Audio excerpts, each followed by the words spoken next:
요새 TV 광고 중에서 잇몸약에 관해서 광고하는 광고가 있습니다.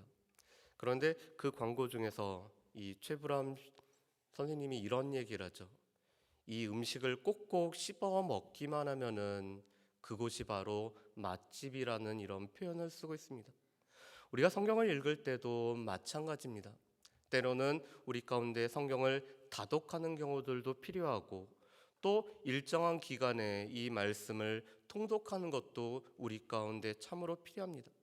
그런데 또 한편으로 우리에게 필요한 것은 이 말씀을 주의 깊게 또한 정독하여서 우리가 말씀을 살펴보는 것들도 우리 가운데 얼마나 필요한지를 우리가 알게 됩니다. 실은 새벽 예배를 인도할 때 가장 좋은 것은 어떻게 보면은 목회자한테 가장 좋은 것은 말씀을 좀 꼭꼭 씹어서 먹을 수 있다라는 것이 참 감사한 것 같습니다. 레위기 말씀은 여러분들도 힘들지만 실은 앞에서 설교하는 목회자도 힘듭니다. 그런데 이번에도 레위기 말씀을 저희가 읽으면서 그리고 다음 달에 가면 또 레위기 말씀을 저희가 같이 새벽에 볼 텐데 이 레위기 말씀이 너무나 잘 짜여져 있다라는 것을 보게 될 때마다 참 감사합니다. 그런데 마찬가지로 이 시편 119편의 말씀도 이 말씀을 꼭꼭 씹어 읽었더니 참 맛이 있을 뿐만 아니라 이 말씀의 깊이를 더할 수 있다는 것을 알게 됐습니다. 여러분, 이 시편 119편의 말씀은 하나님의 말씀에 관련된 토라시라고 불려지고 있습니다. 시편 1편 말씀과 대표적인 하나님의 말씀에 관해서 노래하는 이 시가 바로 이 시편 119편의 말씀입니다.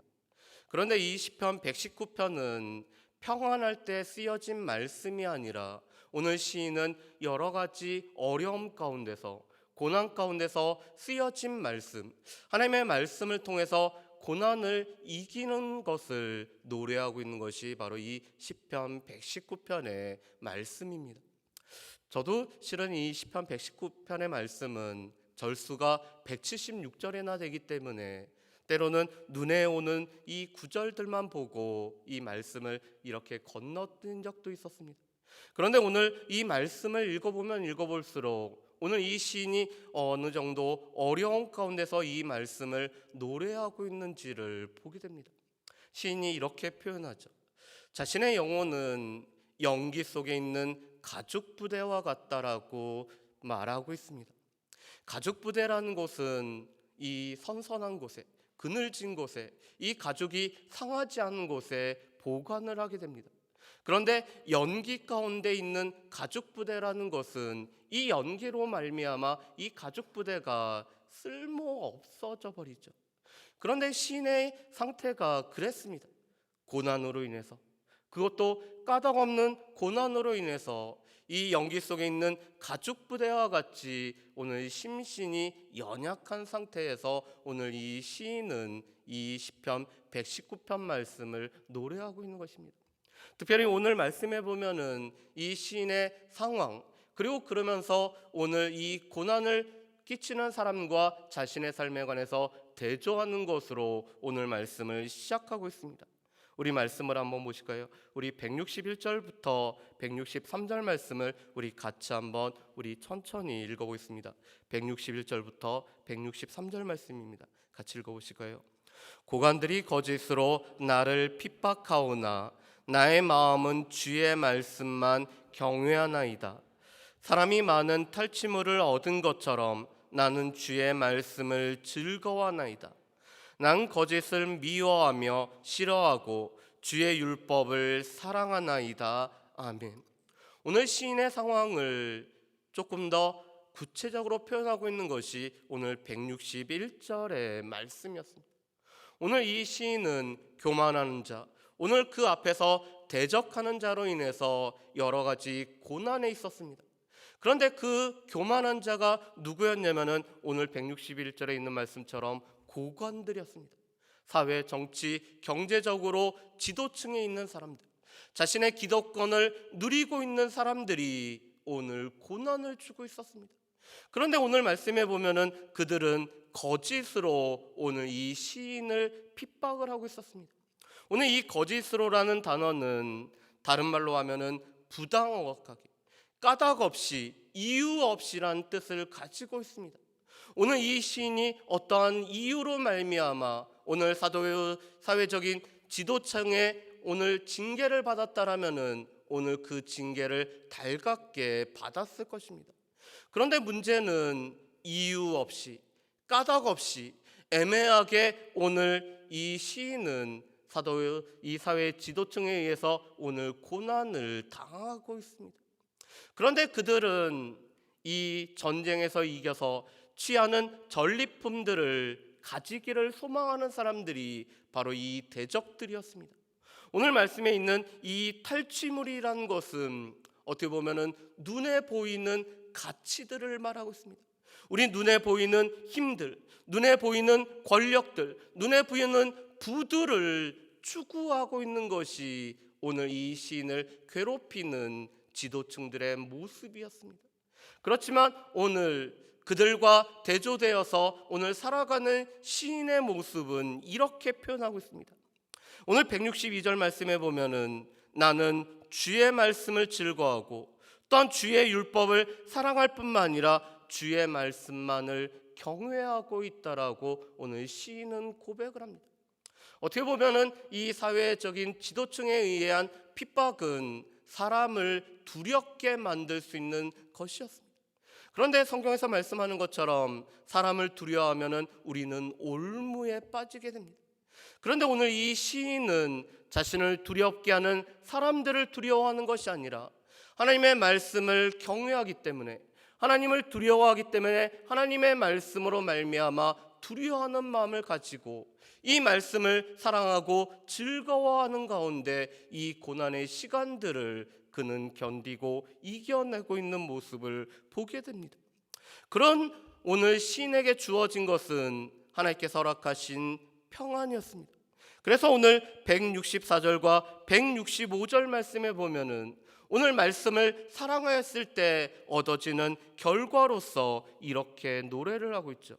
제가 164절과 165절 말씀을 읽어드리겠습니다.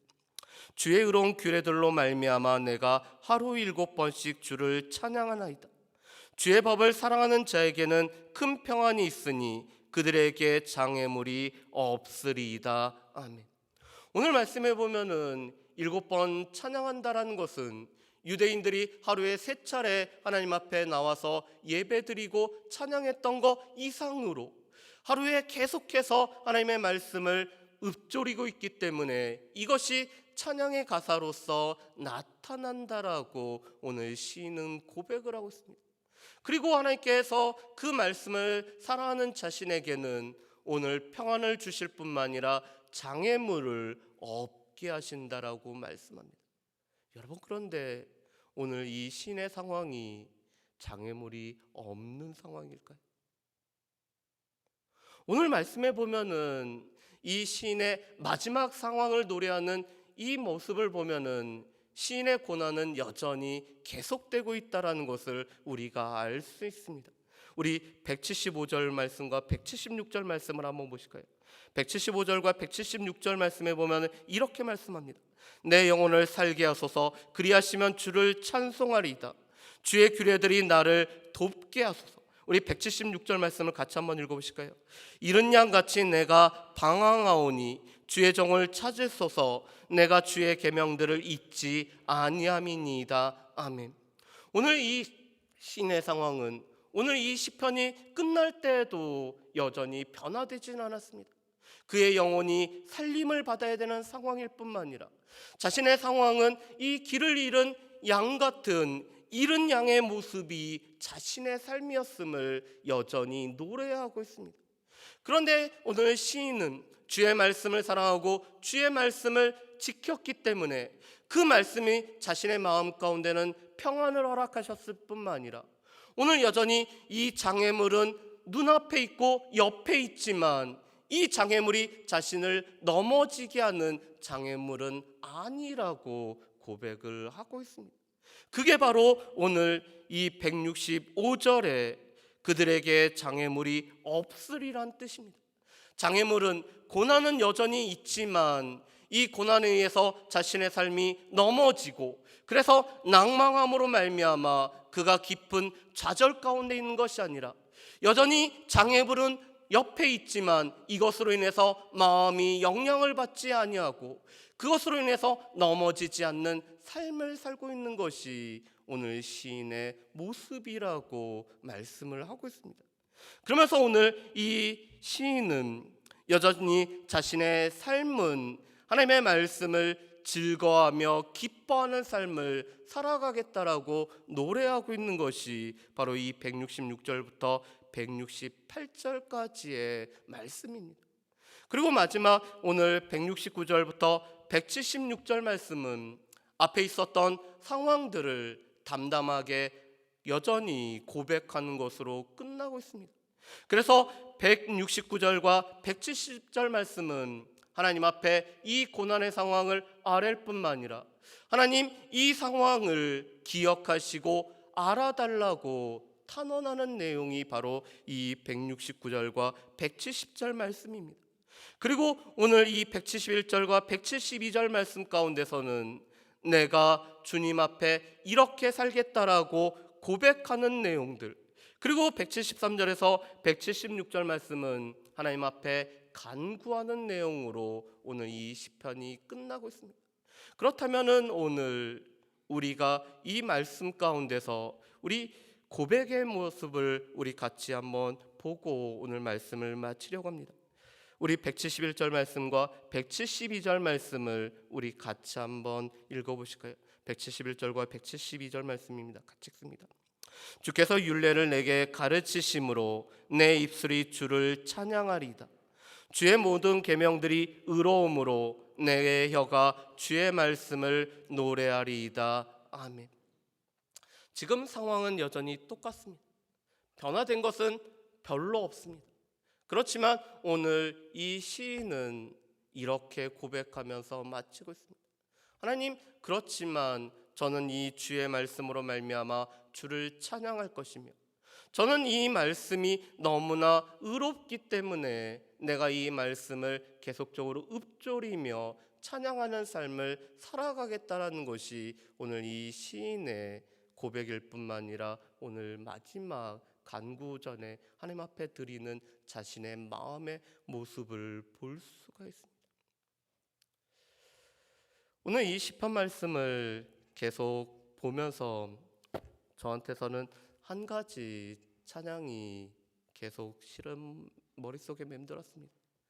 여러분, 제가 한 찬양의 가사를 하나를 좀 읊어드리겠습니다. 주품에 품으소서라는 찬양입니다. 이 찬양에 보면은 이렇게 얘기합니다.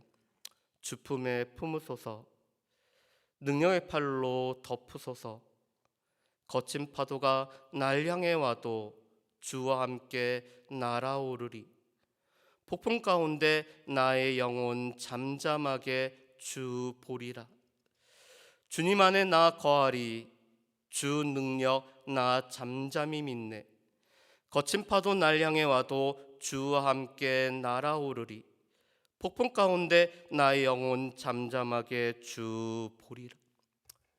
여러분, 이 찬양은 실은 오늘 이 시편 말씀과 동일합니다.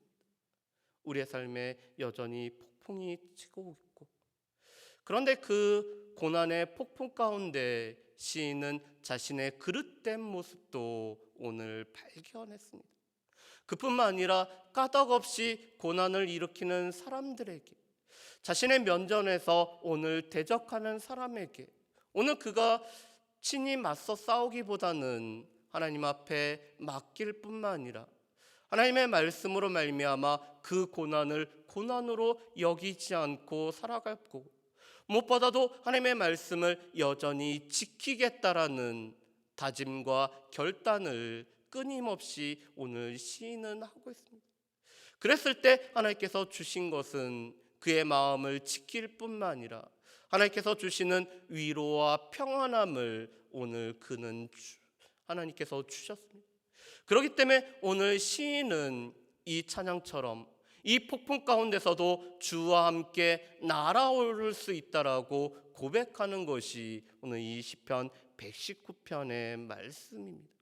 여러분, 우리의 삶에도 비슷한 것 같습니다. 오늘 이 시편 기자가 176절이란 말씀처럼 긴 말씀 가운데서 자신의 삶에 주어졌던 여러 가지 어려움 가운데서도 오늘 그 어려움이 때로는 우리를 낭망하게 하고 우리를 힘들게 하고 우리를 지치게 하고 우리를 쓰러뜨릴 때도 있지만 오늘 이 시편 기자는 그 가운데서도 하나님의 말씀 안에 거하기 때문에, 그 말씀을 사랑하기 때문에, 그 말씀을 의지하기 때문에, 그 말씀을 자신의 영혼에게 들릴 수 있도록 읊조리기 때문에 이 고난이 더 이상 고난이 아닌 하나님께서 주신 위로와 평안 가운데서 장애물을 장애물로 여기지 않는 삶을 살아가고 있습니다. 여러분, 주 안에 거한다라는 것이 무엇일까요? 주 안에 거한다라는 것은 우리에게 허락하신 하나님 말씀을 사랑한다는 것입니다. 주 안에 거한다라는 것은 우리에게 허락하신 하나님의 말씀을 우리 마음속에 새기면서 살아가는 것입니다. 주 안에 거한다라는 것은 우리 가운데 허락하신 이 하나님의 말씀을 내 귀에 들릴 수 있도록 읊조리며 이 말씀이 나의 삶을 지켜주도록, 나의 삶을 인도하시도록, 나의 걸음을 걸어갈 수 있게 해달라고 우리의 삶을 맡기는 것이 주 안에 거하는 삶, 주님의 말씀 안에 거하는 삶인 것을 보게 됩니다. 바라기는 이 특별 새벽 기도의 시간이 우리가 주 안에 머물기 위해서, 주 안에 거하기 위해서 주의 말씀 안에 우리의 자신을 내려놓고 이 주의 말씀을 우리 마음 가운데 새기고 이 말씀과 함께 동행하는 삶을 살아갈 수 있는 저 여러분들 되시기를 주의 이름으로 축복합니다.